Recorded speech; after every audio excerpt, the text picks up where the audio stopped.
My name is Margaret Ellis. I am 68 years old. For 7 years, I did not see my grandchildren. Not because I moved away, not because I stopped calling, but because my daughter decided I was no longer a healthy influence. The strange part is this: she still let me pay for everything.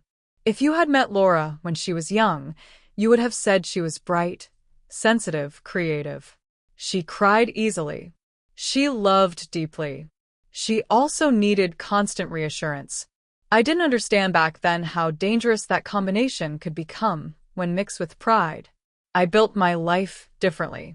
I grew up in a house where money disappeared faster than food. My father was charming and irresponsible.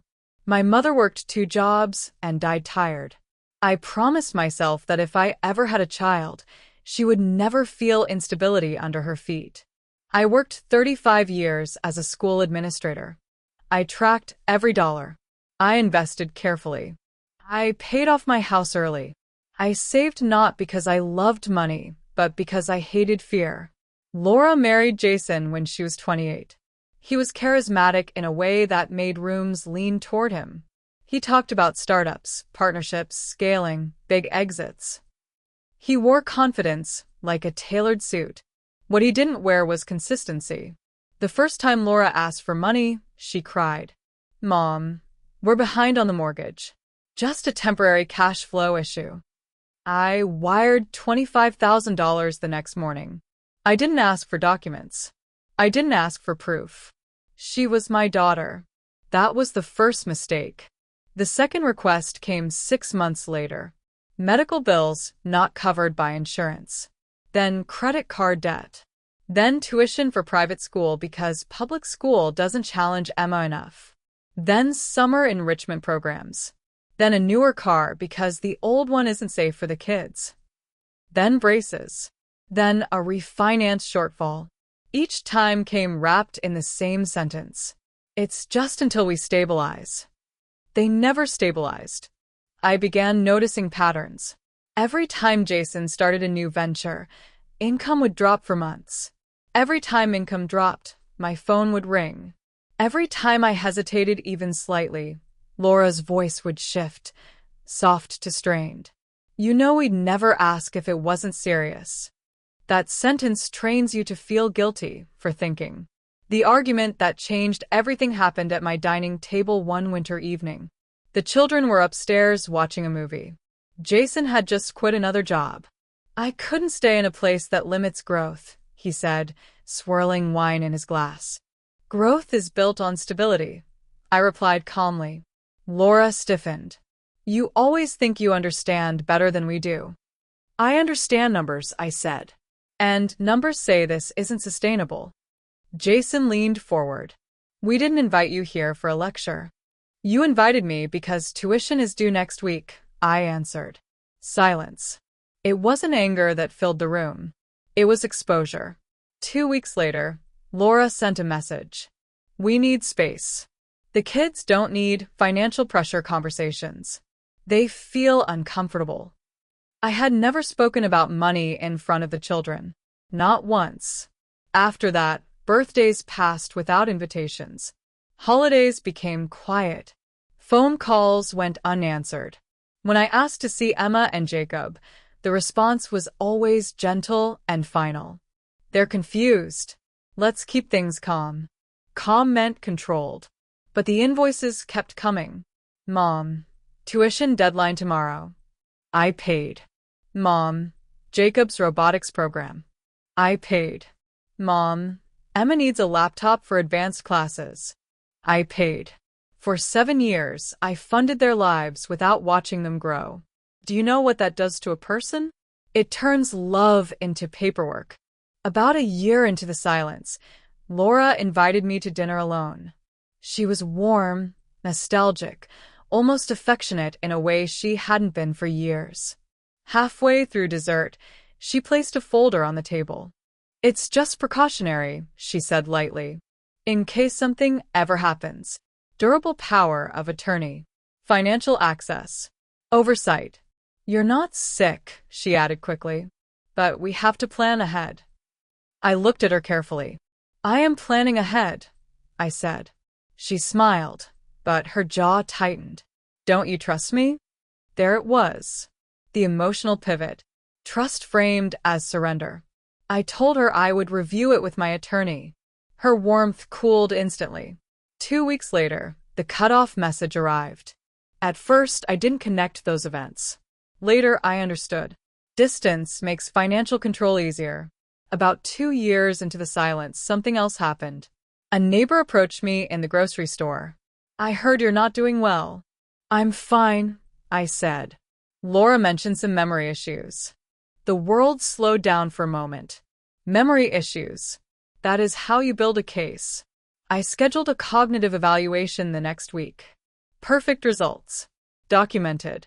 Filed. Then I met with my attorney and created the trust.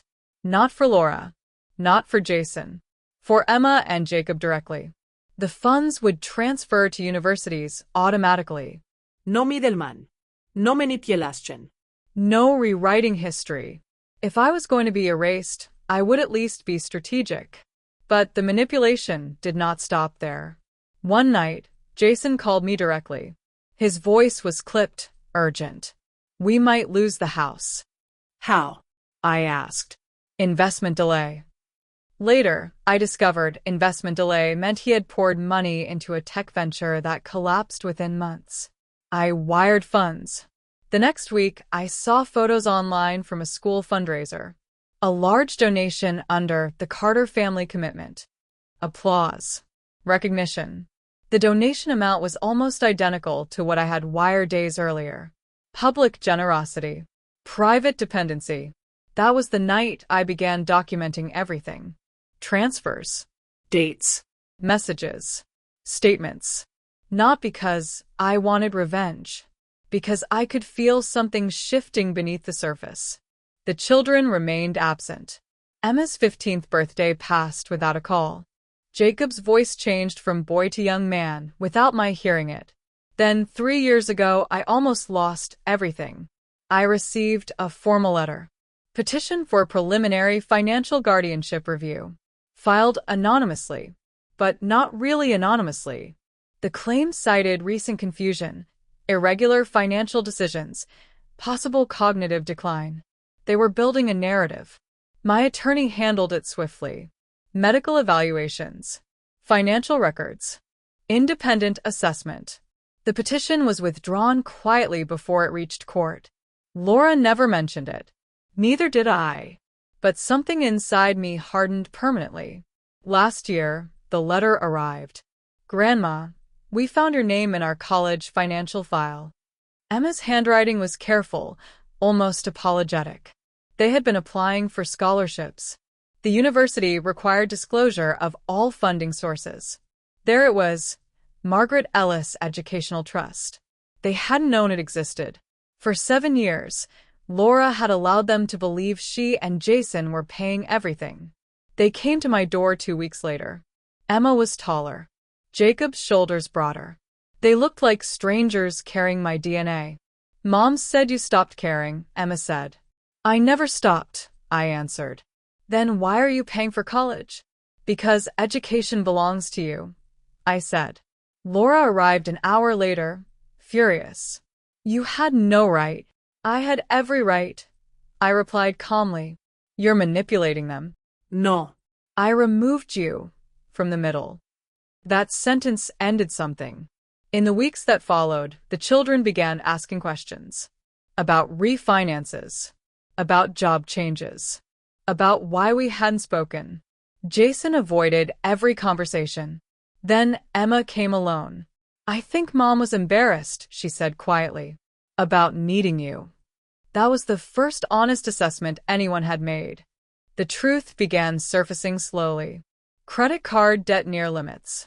Retirement funds dipped into prematurely. Loans rolled into new loans. And one more thing. During one of the years they claimed they were barely surviving, they had taken a trip overseas. Private photos. Beach resort. Smiles. The tuition transfer that month had funded sand and sunlight. I didn't confront Laura about that. I didn't need to. Therapy followed. During one session, Laura finally broke. "You always made me feel like I was failing." "I never said that." "You didn't have to. You were stable." Prepared. Composed. "I felt small next to you." There it was. I had not been removed because I was toxic. I had been removed because I was steady. Steadiness can feel like judgment to someone drowning. I had a choice then. Withdraw everything. Close the trust. Walk away. Many advised it. But punishing the parents would punish the children. So I set conditions. Transparency. No more false narratives. No more access to my finances. Relationship based on honesty, not dependency. Jason resisted longest. Then he lost another job. Pride bends under pressure. The house was sold eventually. Downsized quietly. No public announcement. Emma received her acceptance letter last month. She stood in my kitchen holding it like a fragile object. "I would have never known," she said, "if they hadn't listed your name." Paper does not lie. People do. Today, Emma calls every Sunday. Jacob sends updates about engineering programs. Laura and I speak carefully. There is less performance now. But something fundamental has changed. I am no longer their emergency fund. I am no longer the invisible line of credit. I am present by choice, not by obligation. 7 years of silence did not erase me. They clarified me. I learned that love without boundaries becomes exploitation. Support without transparency becomes manipulation. And silence, when endured long enough, becomes strength. They tried to rewrite me as unstable. They tried to reduce me to a funding source.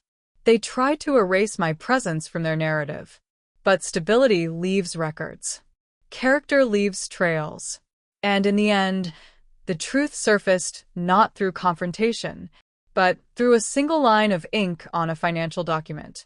7 years ended with a signature. Not because I shouted, but because I stayed steady long enough for the truth to surface on its own. And sometimes that is the strongest thing a mother can do.